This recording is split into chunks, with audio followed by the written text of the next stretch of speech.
Sud Radio, Brigitte Lahaye. Le Love Conseil.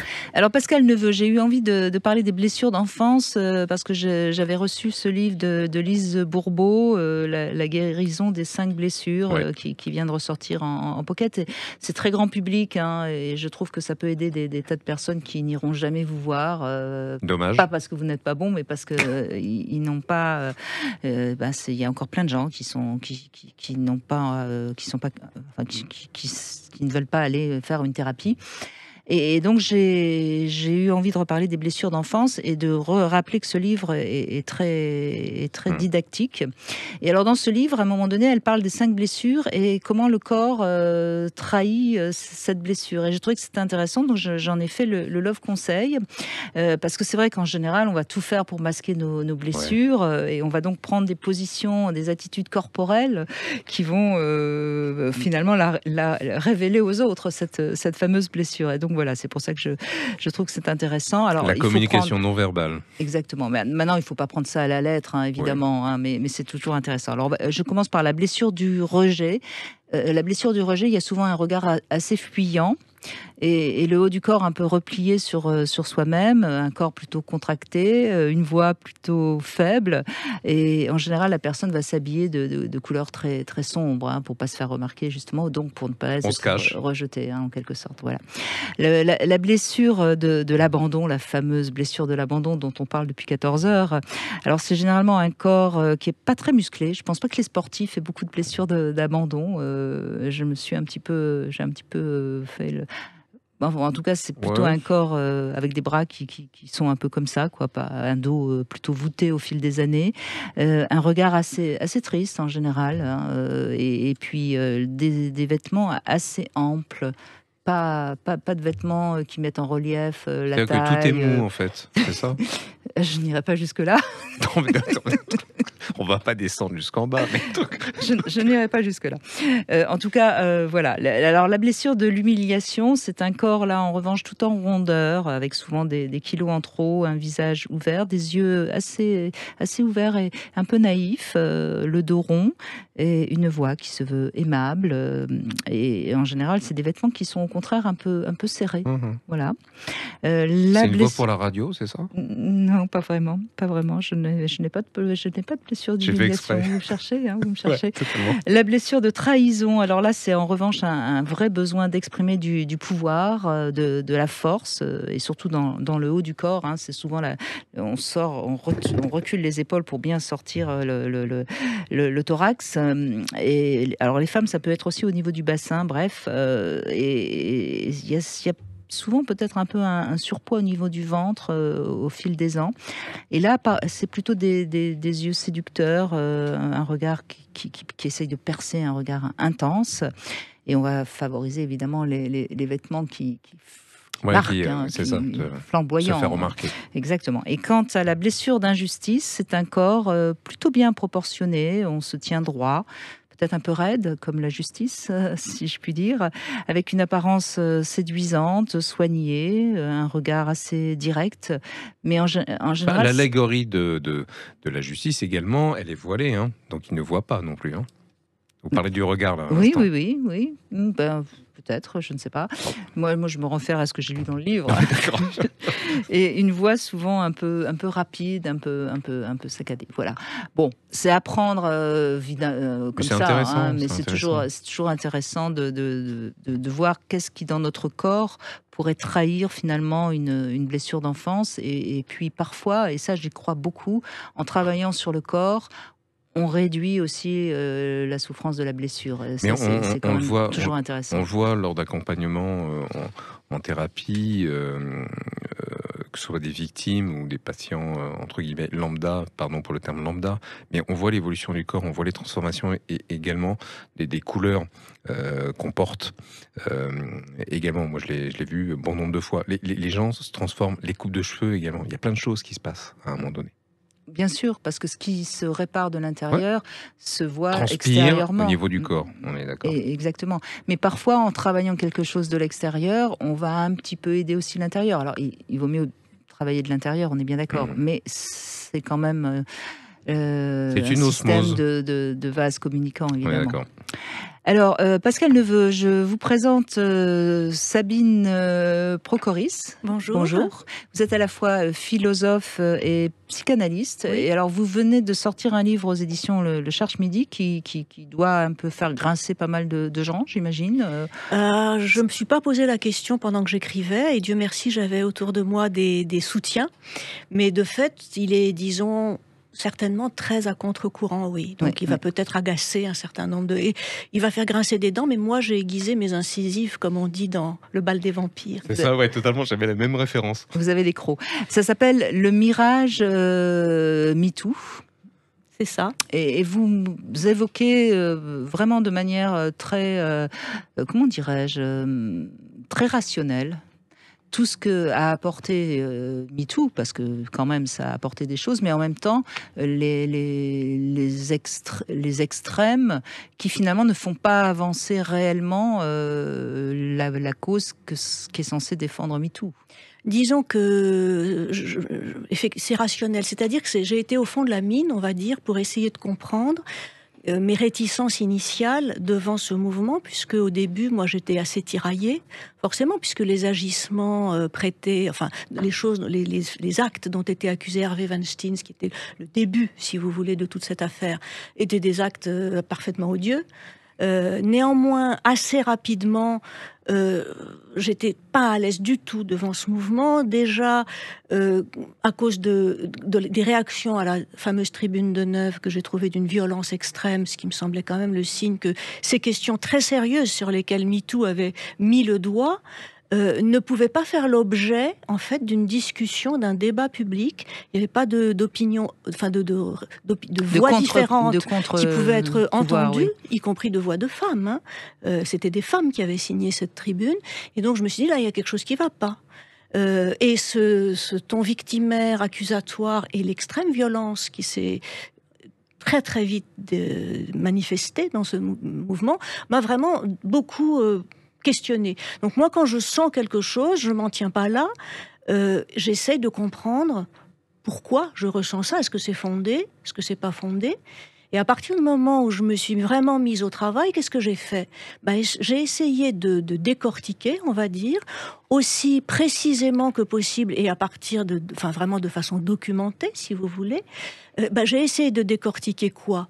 Les logiques qui présidait, enfin les logiques intellectuelles de ce mouvement, qui fabriquait cette idéologie et qui éclairait aussi les pratiques absolument, je dirais, terroristes en fait de ce mouvement. C'est-à-dire que c'était pas un mouvement pour moi radical, MeToo, c'était un mouvement total. Avec tout ce que ça suppose, révolution culturelle. On nous a parlé de révolution culturelle, avec un oubli quand même de ce que ça signifie dans l'histoire quand même en Chine. C'est ce que c'est la révolution culturelle, c'est-à-dire table rase de tout ce qui précède, comme si MeToo était l'an 1 du féminisme, ce qui n'est pas le cas. Et puis surtout, l'idée de fabriquer par les récits des victimes agrégés les uns aux autres, eh bien une sorte de nouveau monde qui serait le meilleur des mondes féministes. Sauf que je ne crois pas que ce soit vraiment un monde tout à fait féministe. Je pense qu'il y a une paranoïa sexuelle qui s'installe à partir de cela. Et que je pense que c'est pour ça que j'appelle ça un mirage. C'est-à-dire, il y avait une promesse, il y avait un espoir. Mais je pense que, en vérité, ce n'est pas le cas. Et pour une femme qui a vraiment subi des choses graves, un viol ou des affaires très très sévères, c'est tout à fait déplaisant pour elle de lire dans les pages d'un grand quotidien du soir qu'une femme à qui on a tenu un propos graveleux, certes, mais non, la personne s'est excusée ensuite, vous explique qu'elle est tombée dans une faille spatio-temporelle. C'est-à-dire, la mesure de la vérité, c'est le traumatisme prétendu et la parole des victimes autoproclamées, et il me semble que ça ne va pas.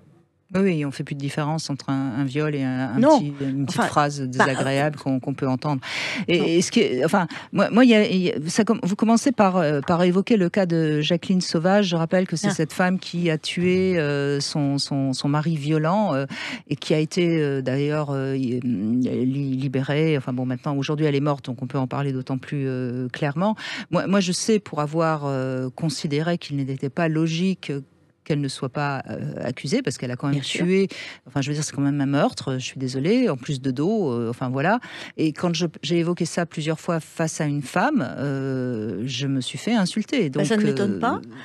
Rappelez-vous la une de Charlie Hebdo, au moment où elle avait été, où il y avait tout ce mouvement autour de Jacqueline Sauvage. Il y avait Jacqueline Sauvage avec un fusil et il y avait marqué Jacqueline Sauvage, ministre de la Justice. C'était très bien vu. Bah oui, parce qu'à ce moment-là, on peut faire justice soi-même. Exactement, on fait justice soi-même. Et en plus, je veux dire, il y avait une très belle lettre du procureur de l'affaire Frédéric Chevalier dans Le Monde qui expliquait que c'était pas du tout une pauvre petite chose, Jacqueline Sauvage. C'est-à-dire, bien entendu, peut-être que son mari était violent, la maltraitait, etc. Mais d'abord, c'était une affaire de couple.